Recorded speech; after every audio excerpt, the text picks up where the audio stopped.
Hey everyone, and welcome to this high-yield explainer. If you're prepping for your MRCOG exams, you already know that trying to digest the RCOG Green-top Guidelines can honestly feel like drinking from a fire hose. So today, we're taking the notoriously dense 27-page guideline number 38. That's the Management of Gestational Trophoblastic Disease, or GTD, and we're transforming it into a really clear, visual clinical pathway.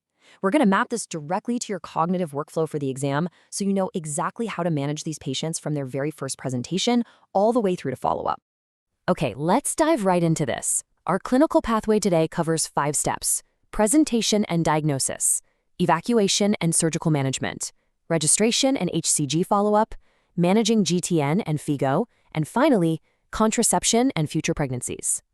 Starting with step 1, presentation and diagnosis. Basically, how we recognize GTD in the first place. Now, when you're looking at a clinical vignette, the most common presentation you're going to see is irregular vaginal bleeding. It accounts for about 60% of cases, and it's usually paired with a positive pregnancy test and some suspicious ultrasound findings.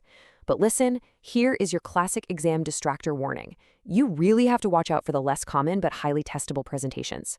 If a vignette describes a patient in early pregnancy with severe hyperemesis, a uterus way larger than expected for her dates, or, and this is crucial, signs of hyperthyroidism or early onset preeclampsia, GTD should immediately jump to the very top of your differential diagnosis list. But before we go any further, we really need to pin down what we're actually dealing with here. GTD isn't just one single condition, It's literally an entire spectrum of disorders. On the premalignant side, you've got complete and partial molar pregnancies. And then over on the malignant side, we have gestational trophoblastic neoplasm, or GTN, which covers invasive moles, choriocarcinoma, placental site trophoblastic tumors, and epithelioid trophoblastic tumors. The absolutely critical takeaway for both your exams and your actual practice is this: ultrasound is a fantastic tool, for sure, but the definitive diagnosis of a molar pregnancy definitively requires histological examination. Let me give you a massive SBA, single best answer, alert right here. You absolutely must know the difference between complete and partial moles. A complete molar pregnancy is diploid and entirely androgenic in origin. It's usually from a single sperm duplicating in an empty ovum. And crucially, there is absolutely no fetal tissue present. In contrast, a partial molar pregnancy is usually triploid. That happens when 2 sperm fertilize 1 egg, giving you 2 paternal sets of chromosomes and 1 maternal set. And because there's maternal genetic material in the mix, you will typically find evidence of fetal tissue or fetal red blood cells on histology. Make sure you lock those genetic profiles into your memory. All right, let's move to section 2, surgical management and the evacuation of GTD. The guideline is incredibly specific about the surgical sequence, which means you need to be too. Step 1, if you need to ripen the cervix before evacuation, it is perfectly safe to use cervical preparation. Step 2, suction curettage is your method of choice. Doing this under ultrasound guidance is highly recommended because it minimizes the risk of uterine perforation and just maximizes the chance that all the tissue is completely removed.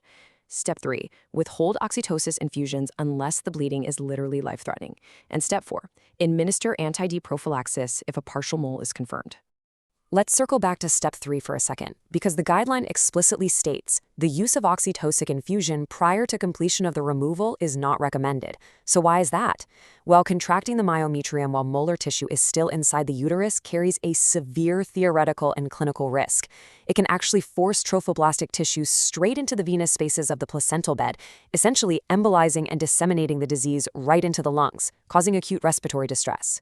So only if the woman is experiencing significant life-threatening hemorrhage should you even weigh the need for oxytocin against this massive risk of embolization. Now let's talk about anti-D, because this is another absolute classic clinical pearl. The strict rule is that anti-D prophylaxis is required for partial moles, but it is not required for complete moles. Why? Because the chorionic villi in complete moles are poorly vascularized and the trophoblast cells completely lack the D antigen. But look, in clinical reality, you're often not going to have the final histology back within 72 hours. So if the exact diagnosis is delayed or unknown, standard practice is to just go ahead and administer anti-D within that 72-hour window, just to be safe. Moving right along to section 3, registration and follow-up, specifically monitoring those hCG levels. So in the UK, we're really lucky to have an incredible network of specialized GTD centers. And registering your patients there isn't just a suggestion. It's a minimum standard of care that dramatically improves outcomes. You absolutely must register any patient with a complete or partial molar pregnancy, a twin pregnancy with molar change, or even limited microscopic molar changes. And furthermore, those rare malignant forms like PSTT, ETT, and atypical placental site nodules, those must also be registered and centrally reviewed. Seriously, never try to manage the follow-up of these patients on your own. Now, what's really interesting about this slide is the timeline for a complete mole. This is highly testable. The magic number you need to burn into your brain is 56 days. If the patient's HCG level reverts to normal within 56 days of the pregnancy event, the follow-up period is exactly 6 months from the date of the uterine removal. However, if the HCG takes longer than 56 days to normalize, the clock essentially resets. In that scenario, follow-up has to continue for 6 months from the actual date the HCG finally hit normal. Keep those two distinct pathways crystal clear in your mind. By contrast, the follow-up for a partial molar pregnancy is so much simpler, which really just reflects its lower risk profile. For a partial mole, surveillance is officially concluded once the patient's HCG has returned to normal on just 2 consecutive samples taken at least 4 weeks apart. And that's it. Memorize that metric. 2 normal samples, 4 weeks apart, and the partial mole follow-up is completely done. Okay, Section 4, Managing GTN and FIGO Risk Stratification.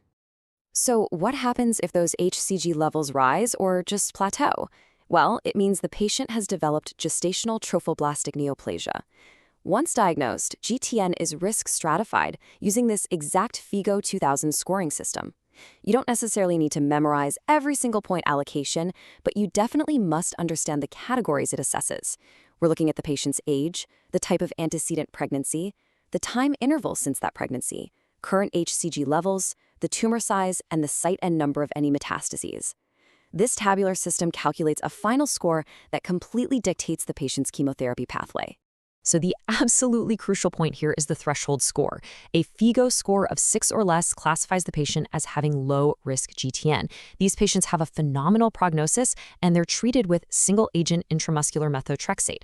However, if that score ticks over to a 7 or greater, they cross over into high-risk GTN territory, and this mandates intensive intravenous multi-agent chemotherapy, most commonly the EMA/CO regimen. The dividing line of 6 versus 7 is your absolute pivot point for clinical management. Now, there is, of course, an exception to every rule in medicine, right? PSTT, placental site trophoblastic tumor, and ETT, epithelioid trophoblastic tumor, actually do not follow the standard FIGO scoring system for treatment. Why? Because their underlying biology is just different. They're inherently much less sensitive to chemotherapy. For these rare variants, surgery, specifically hysterectomy, remains the absolute mainstay of primary treatment, particularly if the disease is localized. And finally, Section 5, Contraception and Future Pregnancies, essentially life after GTD. Your patients are going to be incredibly anxious about when they can try for another baby. The strict guideline here is that they must avoid pregnancy until their entire HCG follow-up protocol is totally complete. If they required chemotherapy for GTN, they're advised to delay conception for a full year after completing their treatment as a precautionary measure. Furthermore, if they ask about hormone replacement therapy or fertility drugs for assisted reproduction, you can reassure them that these are safe, but strictly only after their HCG levels have fully returned to normal. And you can offer them tremendous reassurance during what is a really scary time. Approximately 80% of women who undergo treatment for GTN, and that's whether it's with single-agent methotrexate or multi-agent chemotherapy, successfully go on to achieve further pregnancies. This treatment absolutely does not permanently destroy their chances of building a family. Which really brings us to the most powerful statistic in this entire explainer. Thanks to the centralized registration system, the incredibly strict follow-up protocols, and the targeted chemotherapy regimens we've talked about today, the overall cure rate for women treated for GTN in the UK is remarkably close to 100%. It's honestly one of the greatest success stories in modern oncology. So I want to leave you with this thought as you go back to preparing for your MRCOG exams and your future clinical practice. You've seen the exact pathway today, right? From recognizing those subtle early presentations to applying the strict follow-up rules and FIGO scores. So, as future consultants, how will you use this structured knowledge to guarantee that every single GTD patient under your care reaches that 100% cure rate?